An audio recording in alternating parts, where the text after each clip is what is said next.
Hello learners, in this video I am going to discuss a very common topic, that is tenses, active voice and passive voice, which is prescribed in the syllabus for BA first semester and second semester in Foundation course in English language by Kumaon University.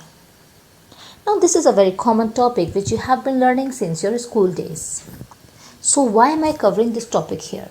The reason is that there are still many students who get stuck in tenses, or those who are not able to even make sentences, and they have doubt in active voice and passive voice. So you can take this video as a revision, and it is not only for the students of Kumaon University but for all the students who would like to revise active voice and passive voice. The mode of the video is bilingual, that means I'll be speaking both in Hindi and English. The reason is I want to make you understand the topic in the easiest way. So in this particular video, I'll be covering indefinite tense, and in the second part, in another video, we'll be covering the rest of the tenses. So let's start with it. Now before we start with understanding active voice and passive voice, we need to understand that how a sentence is constructed in English.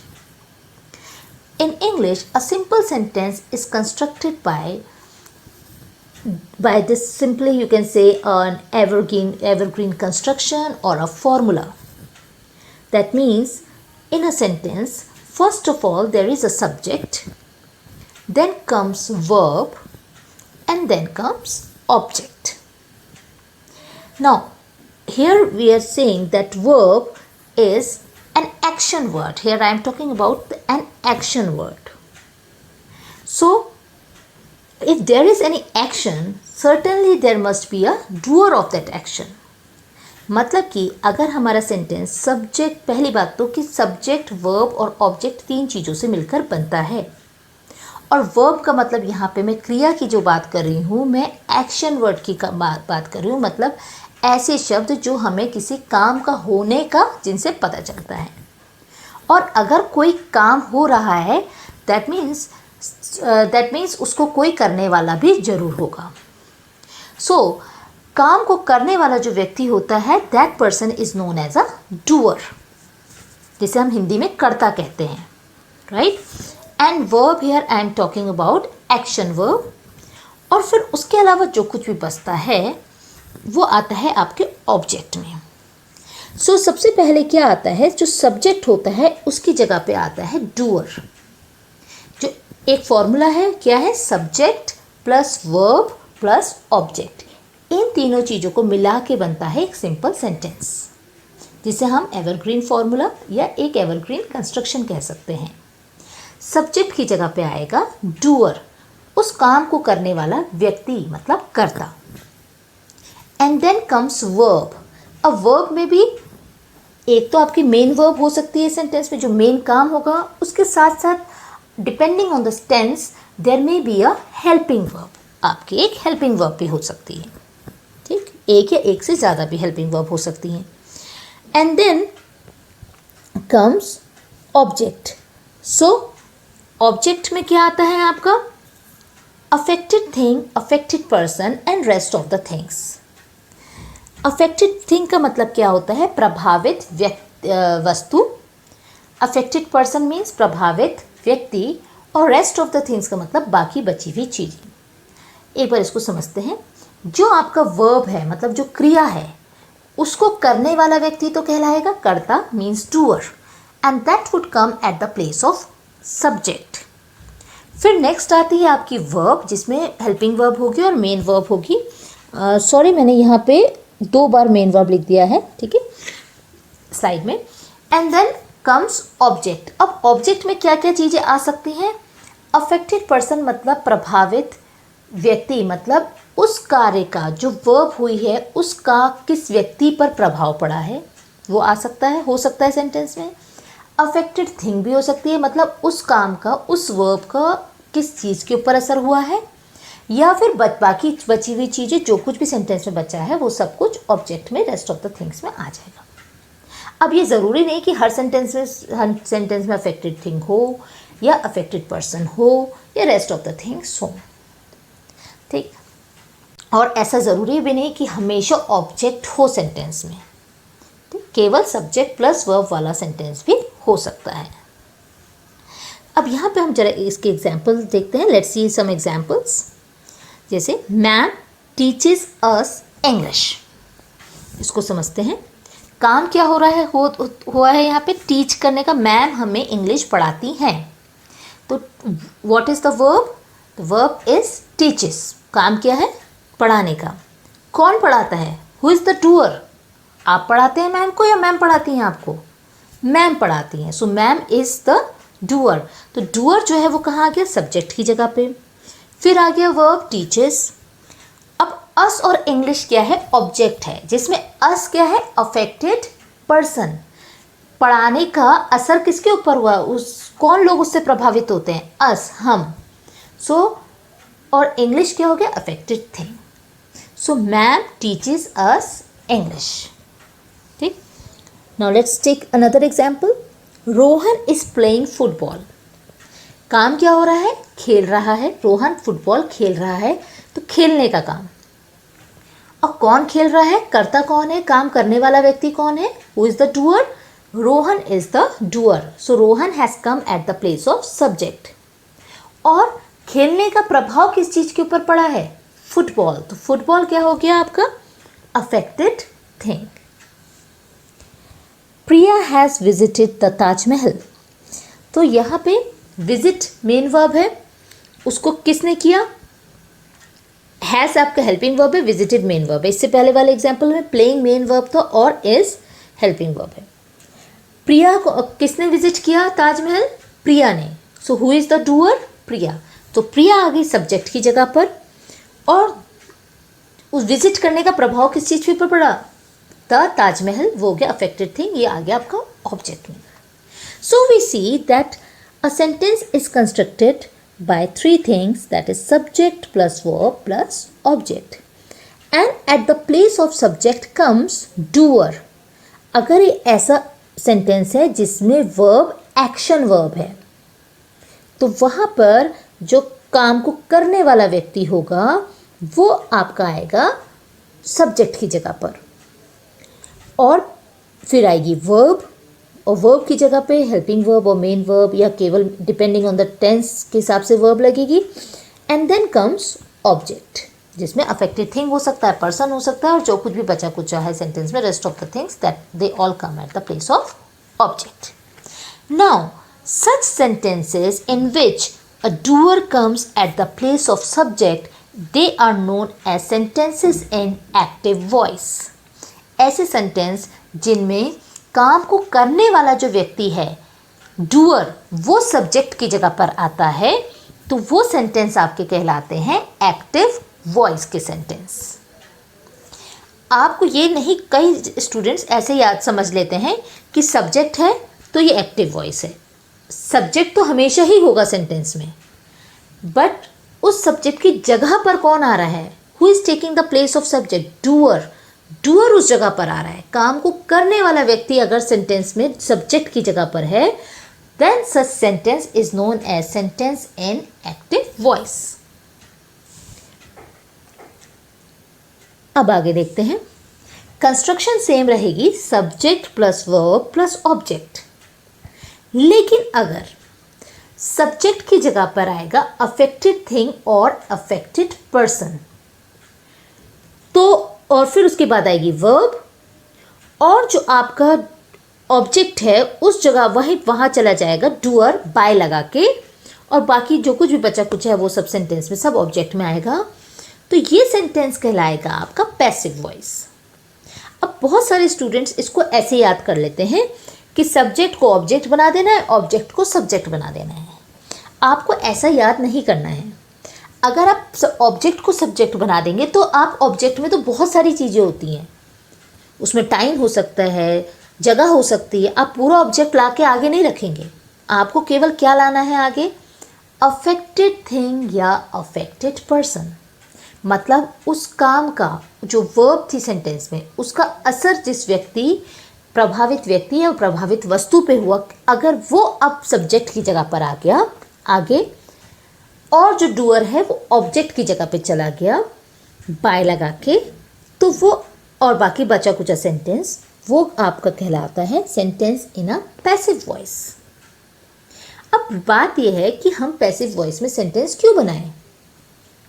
देखिए, कई बार हम doer से ज़्यादा emphasise करना चाहते हैं कि किस व्यक्ति या वस्तु पर उस काम का असर हुआ, इसलिए हम सब्जेक्ट की जगह पर अफेक्टेड पर्सन या अफेक्टेड थिंग को लगाते हैं। अदरवाइज सिंपली अगर हम बोलें स्पोकन इंग्लिश में, आपको पैसिव वॉइस बनाने की ऐसी ज़रूरत नहीं होती। जब आपको डूअर पता है, when you already know the doer, तो आप सिंपली सेंटेंस को किस में बना देंगे, एक्टिव वॉइस में। ठीक, बट आप एग्जाम्स में और जिस तरह के क्वेश्चंस आते हैं कि आपको एक्टिव वॉइस से पैसिव वॉइस में कन्वर्ट करना है, तो उसके लिए आपको समझना है कि पैसिव वॉइस में कन्वर्ट करते समय जो अफेक्टेड थिंग या अफेक्टेड पर्सन है वो आगे आ जाएगा और जो डूअर है वो पीछे ऑब्जेक्ट की जगह पे चला जाएगा। जैसे हमने पीछे एक सेंटेंस दे रखा था, मैम टीचेस अस इंग्लिश। तो यहाँ पे अफेक्टेड पर्सन कौन था, अस। तो हम अस को आगे ले आएंगे सब्जेक्ट की जगह पर। ठीक, जहाँ हम अभी तक डूअर लगा रहे थे, अब वहाँ पे क्या रखेंगे, अफेक्टेड पर्सन। ठीक, तो अस जब आगे आएगा तो वो बन जाएगा वी। इसके लिए आपको प्रोनाउन का ध्यान रखना है। ठीक, सब्जेक्टिव केस और ऑब्जेक्टिव केस होता है। जो अस है जब वो सब्जेक्ट की जगह पर आएगा तो बन जाएगा वी। अब वी टीच इंग्लिश मैम तो नहीं कहेंगे आप, तो नहीं, ऐसा तो नहीं बन जाएगा सेंटेंस कि वी टीच इंग्लिश मैम। आप तो मैम को नहीं पढ़ाते हैं, आप कह रहे हैं मैम के द्वारा हमें इंग्लिश पढ़ाई जाती है। ठीक, या हमें मैम के द्वारा इंग्लिश पढ़ाई जाती है। So we are taught English by ma'am. ठीक, इसमें हम चाहते तो इंग्लिश को भी आगे ला के सेंटेंस बना सकते थे, वो अफेक्टेड थिंग है। So English is taught to us by ma'am. Next sentence देखते हैं। हमने पहले एग्जाम्पल देखा था, रोहन इज प्लेइंग क्रिकेट। तो क्रिकेट क्या था आपका, अफेक्टेड थिंग, तो उसको आगे ले आएंगे सब्जेक्ट की जगह पे। Cricket is being played by Rohan. Priya visited the Taj Mahal, तो वहाँ पे अब द ताजमहल को आगे ले आएंगे। The Taj Mahal has been visited by Priya. तो यहाँ हम क्या देख रहे हैं कि जब affected person या affected thing, when it comes at the place of subject and doer goes at the place of object, such sentences are known as sentences in passive voice। ये आपको ध्यान रखना है। और अब इसी में चेंजेस क्या हुए हैं, जो बीच में वर्ब में चेंजेस हुए हैं, that will be discussing ahead। एक तो बात ये हो गई कि जब हमारे सेंटेंस में डूअर है और अगर हमने सेंटेंस में डूअर को सब्जेक्ट की जगह पर रखा है तो वो बनेगा आपका एक्टिव वॉइस, वो सेंटेंस कहलाएगा active voice. Second condition, doer है लेकिन आपने उस डूअर को, काम को करने वाले व्यक्ति को कहाँ रखा है, सेंटेंस में ऑब्जेक्ट की जगह पे रखा है और अफेक्टेड थिंग या अफेक्टेड पर्सन को आपने सब्जेक्ट की जगह पे रखा है, तो वो कहलाता है passive voice. Now third thing is that if doer is not mentioned in a sentence, ऐसा भी कोई सेंटेंस हो सकता है जिसमें डूअर ना हो। क्या ऐसा हो सकता है? डेफिनेटली ऐसा हो सकता है। जैसे हमें इंग्लिश पढ़ाई जाती है, आपका सेंटेंस केवल इतना है, हमें इंग्लिश पढ़ाई जाती है। अब इसमें कौन पढ़ाता है? कोई तो पढ़ाता है, लेकिन सेंटेंस में मेंशन नहीं है। ठीक, सेंटेंस में मेंशन नहीं है, तो ये सेंटेंस किस में है?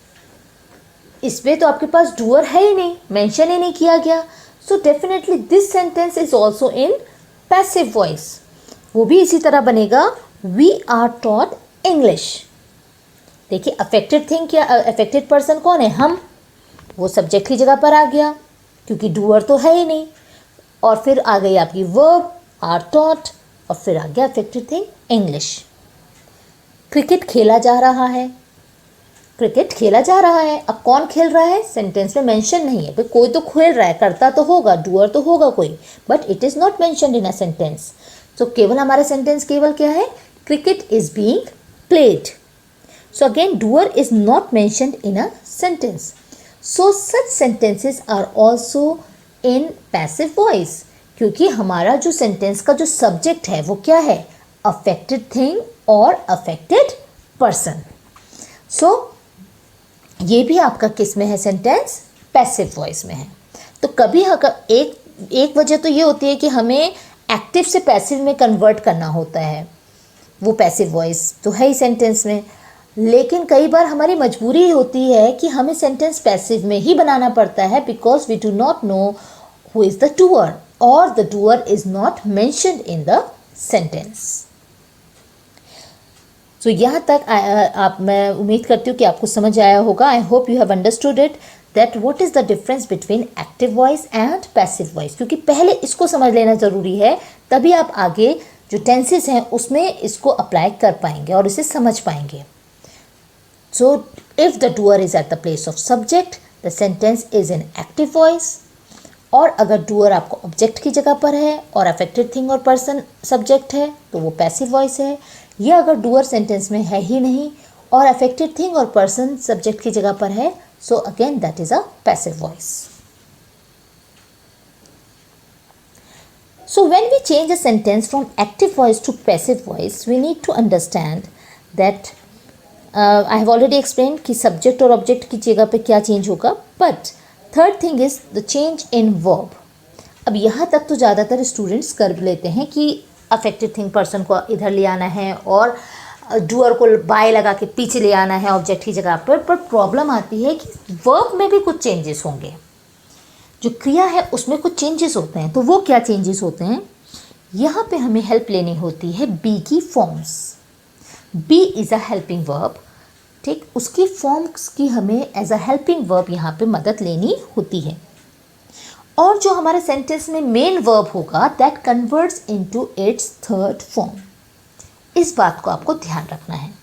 नंबर वन, वर्ब में क्या चेंज होगा, हमें बी की हेल्प लेनी है, be is a helping verb, उसको हमें हेल्पिंग वर्ब की तरह ही मदद लेनी है, और जो हमारी मेन वर्ब होगी सेंटेंस की वो अपने थर्ड फॉर्म में चेंज हो जाएगी।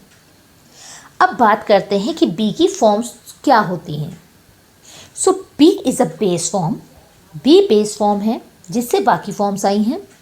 फर्स्ट फॉर्म होती है is am are, second form is was and were, third is been, and then ING form जिसे हम कहते हैं that is fourth form being. इनको आप ध्यान रखेंगे। और अब हम आगे बढ़ते हैं इसमें। So let's start with present indefinite tense. Now what is present indefinite tense? A tense which shows our habits, daily routine, right? Or it shows something that an action that happens, जो होता है, मतलब exactly अभी नहीं हो रहा है, बस हम क्या कह रहे हैं, ऐसा होता है, सही। और जो हमारी डेली हैबिट्स और रूटीन या यूनिवर्सल फैक्ट्स को बताते हैं, वो टेंस आपका कहलाता है प्रेजेंट इंडेफिनिट टेंस। इसकी जो एक्टिव वॉइस की कंस्ट्रक्शन होती है वो क्या है, subject plus first form of verb plus object. जैसे मैम टीचेस इंग्लिश, अब यहाँ सब्जेक्ट की जगह पे कौन आया है, डूअर। कौन है, मैम हमें इंग्लिश पढ़ाती है, ma'am teaches English, sorry ma'am English पढ़ाती है, ma'am teaches English. Rohan cricket खेलता है, रोहन प्लेज क्रिकेट। मैं रोज़ न्यूज़पेपर पढ़ती हूँ, आई रीड न्यूज़पेपर डेली। ठीक, यहाँ हमने देखा कि जो सब्जेक्ट है उसकी जगह पे आया डूअर, फिर आ रही है आपकी फर्स्ट फॉर्म वर्ब की, एंड देन कम्स ऑब्जेक्ट। अब बात करते हैं कि अगर इन सेंटेंसेस को हमें पैसिव वॉइस में कन्वर्ट करना है तो आप क्या करेंगे। सबसे पहले सब्जेक्ट है और सब्जेक्ट की जगह पे अभी हमें क्या रखना है, डूअर नहीं लगाना है। AP and eighty I have mention, short में मैंने लिख दिया है अफेक्टेड पर्सन या अफेक्टेड थिंग, उसको लगाएंगे। नेक्स्ट आएगा आपको बी की फॉर्म लेनी है, जो अभी मैंने आपको बताया। तो बी की आप कौन सी फॉर्म लेंगे, फर्स्ट फॉर्म। ठीक, बी की फर्स्ट फॉर्म लेंगे। इसको एक और तरीका है जिससे आप याद रख सकते हैं, यहाँ पे एक्टिव वॉइस में जो मेन वर्ब थी वो किस में थी, फर्स्ट फॉर्म में थी। तो बस बी की फॉर्म भी आप कौन सी ले लीजिए, फर्स्ट फॉर्म, इज, एम और आर। और जो खुद मेन वर्ब थी that will be change into third form, और फिर आपका ऑब्जेक्ट और वहीं पे आपका डूअर आ जाएगा बाय लगा के। ठीक, तो पैसिव की कंस्ट्रक्शन क्या है, subject plus is, am, are plus third form of the verb plus object और डूअर आएगा। तो इसी सेंटेंस का पैसिव, मैम टीचेस इंग्लिश का इंग्लिश, आगे आगे अफेक्टेड थिंग है इंग्लिश। अब इंग्लिश के साथ इज, एम, आर में क्या लगेगा, इज टॉट, टीच की third form taught by ma'am. Rohan plays cricket, cricket इधर आ गया, cricket is played by Rohan. I read newspaper daily. अब यहाँ पे आपके पास दो शब्द आ रहे हैं, न्यूज़पेपर और डेली ऑब्जेक्ट में। आप क्या लेकर आएंगे आगे, डेली को ले आएंगे। आप डेली को पढ़ते हैं नहीं, अफेक्टेड थिंग क्या है, न्यूज़पेपर। ये ज़्यादातर स्टूडेंट्स से गलती हो जाती है कि वही जो मैंने पहले बताया कि पूरा ऑब्जेक्ट ही आगे ले आते हैं सब्जेक्ट की जगह पे। पूरा ऑब्जेक्ट नहीं लाना है आपको, केवल अफेक्टेड थिंग या पर्सन लाना है। अब यहाँ पर्सन तो है नहीं, तो आप अफेक्टेड थिंग को लाएंगे। और अगर मान लीजिए अफेक्टेड पर्सन अफेक्टेड थिंग दोनों होते हैं तो किसी एक को लाना होता है। ठीक, सो यहाँ पे हमारा सेंटेंस में आगे क्या आ जाएगा सब्जेक्ट की जगह पे, newspaper is read by me daily. इसको रीड नहीं बोलेंगे, रेड बोलेंगे। रीड की थर्ड फॉर्म रेड होती है लेकिन उसकी स्पेलिंग READ ही रहती है। तो newspaper is read by me daily. अब अगेन यहाँ ध्यान रखिए कि जो प्रोनाउन है वो चेंज हो जाएगा। आई जब ऑब्जेक्ट की जगह पे चला गया तो किस में कन्वर्ट हो गया, मी में। ठीक, so here we see in present indefinite tense the construction of passive voice is subject plus is, am और आर। ये अकॉर्डिंग टू आपका जो सब्जेक्ट है उसके अकॉर्डिंग लगाएंगे। अब यहाँ पे सारे सेंटेंसेस में इज वाले सेंटेंसेस है, तो हमने सिंगुलर है क्योंकि सब्जेक्ट तो इज लगाया। अगर प्लूरल होता तो आर लगा देते, अगर आई होता तो एम लगा देते। ठीक, और फिर आएगी आपकी जो वर्ब है वो थर्ड फॉर्म में, जो मेन वर्ब है मुख्य काम जो हो रहा था वो थर्ड फॉर्म में, और फिर ऑब्जेक्ट और वहीं पे डूअर। और कैसे ध्यान रखेंगे कि ये इज, एम, आर आना है, आप सिंपली याद रखिए जो मेन वर्ब थी एक्टिव वॉइस में वो किस में थी, फर्स्ट फॉर्म में। तो बी की भी कौन सी फॉर्म लग गई यहाँ पे, first form. Now let's start with past indefinite tense. So past indefinite tense क्या बताता है आपको, कोई काम जो पास्ट में हो गया। ठीक, जो काम जो पास्ट में किया गया। सो पास्ट इंडेफिनिट टेंस की जो एक्टिव वॉइस की कंस्ट्रक्शन होती है वो होती है subject plus second form of verb plus object. जैसे रोहन ने कल एक नई कार ली। रोहन, किसने ली car, who is the doer, Rohan.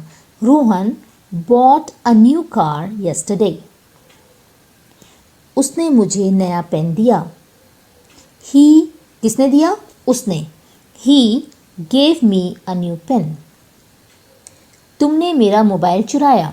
किसने चुराया, तुमने। डूअर कौन है, you. You stole my mobile. तो यहाँ पे हम क्या देख रहे हैं, सब्जेक्ट में डूअर है, फिर वर्ब की जो भी फॉर्म है वो सेकंड फॉर्म है और आगे ऑब्जेक्ट है। अब पैसिव में क्या करना है, सब्जेक्ट की जगह पे अगेन हमें अफेक्टेड पर्सन या अफेक्टेड थिंग को आगे लाना है।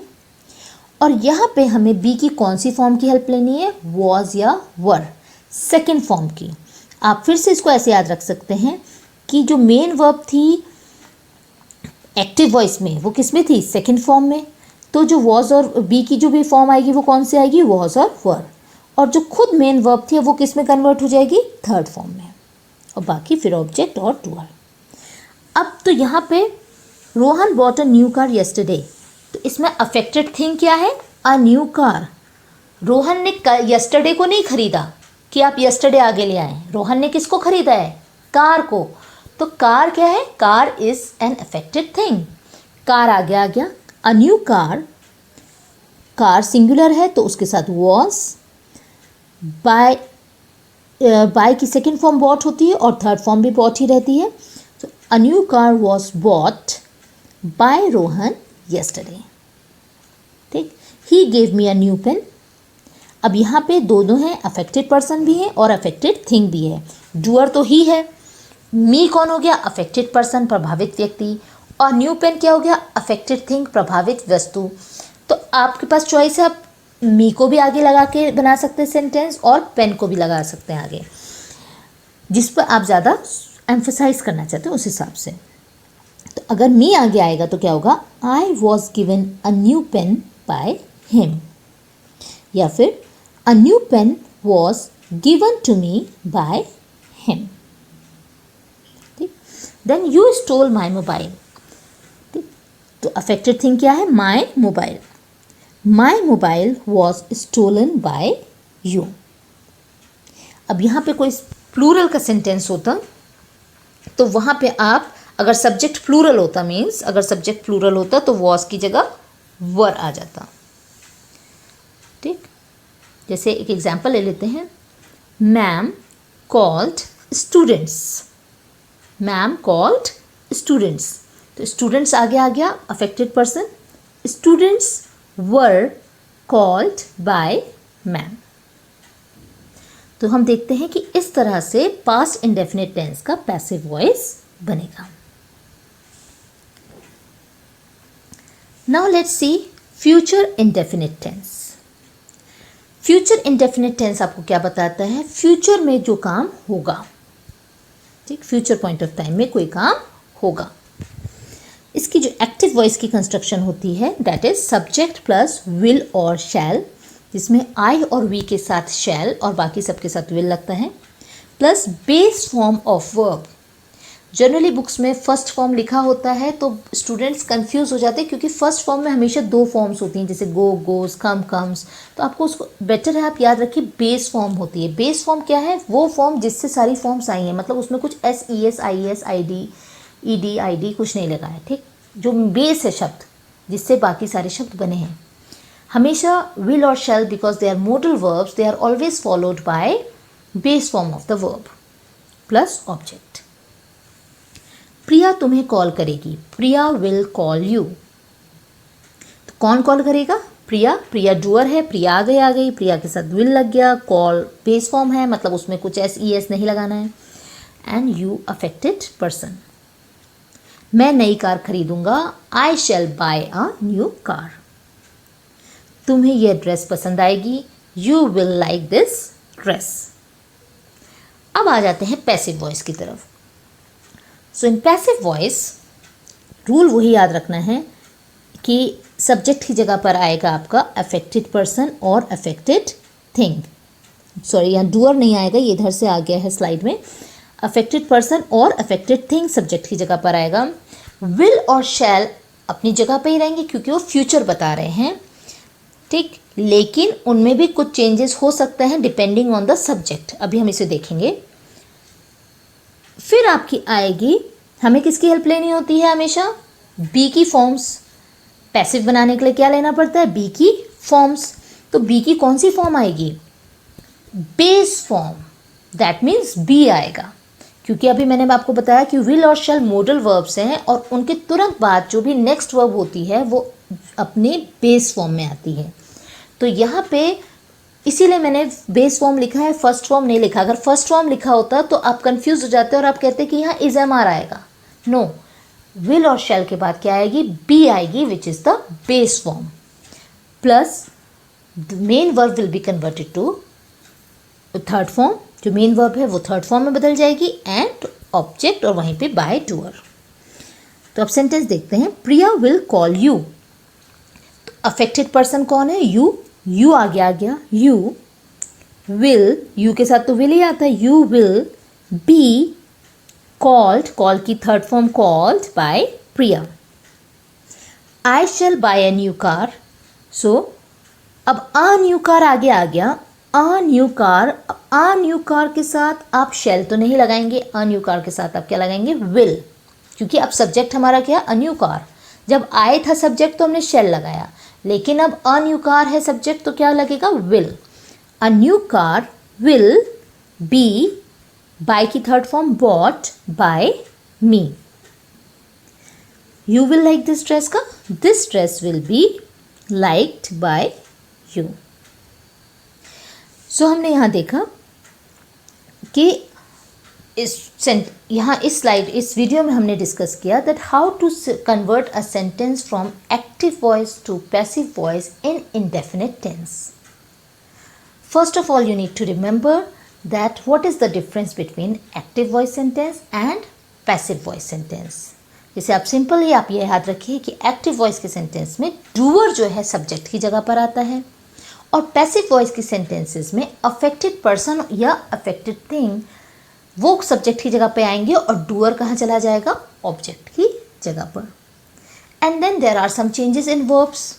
तो चेंजेस जो वर्ब्स में है वो क्या है, जो आपकी वर्ब है उसमें एक तो आपको हेल्पिंग वर्ब लेनी पड़ेगी बी की फॉर्म्स और दूसरा जो मेन वर्ब होगी वो किस में चेंज हो जाएगी, third form of the verb. So in the next video I will be discussing the other tenses that is continuous, perfect tense and perfect continuous tense. Thank you.